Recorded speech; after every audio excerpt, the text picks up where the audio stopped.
Hello, good morning. പിന്നെ എല്ലാവരും കാപ്പി കുടിച്ചോ? അണിപത്താകാൻ പോകണം. കാപ്പിക്ക് എല്ലാവർക്കും എന്തോ എല്ലാവരും സുഖമായിട്ടിരിക്കുന്നോ? എല്ലാവരുടെയും വിശേഷങ്ങളൊക്കെ പറയണം. അപ്പോൾ നമുക്ക് ഇന്ന് കാപ്പിയിലോട്ട് കിടക്കാം. ഇന്ന് ഞങ്ങൾ പഴമയിൽ നിന്നും പുതുമയിലോട്ടാണ്. ഗോതമ്പ് ദോശയും മുളക് ചമ്മന്തിയുമാണ് ഞങ്ങളുടെ കാപ്പിയുടെ നാട്. അപ്പോൾ നമുക്ക് ഗോതമ്പ് ദോശ എടുക്കാം.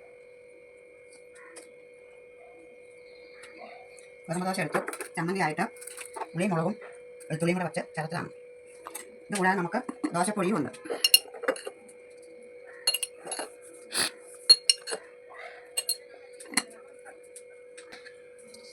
ഇതിലോട്ട് നമുക്ക് എണ്ണയും കൂടി ഒഴിക്കാം.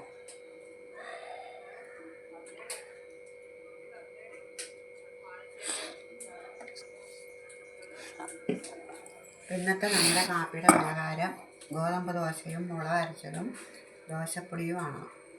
എല്ലാവർക്കും ഇഷ്ടപ്പെട്ടെങ്കിൽ ലൈക്ക് അടിക്കുക, കമൻറ്റ് ചെയ്യുക, സബ്സ്ക്രൈബ് ചെയ്യുക, മറക്കാതെ ചെയ്യുക. Thank you.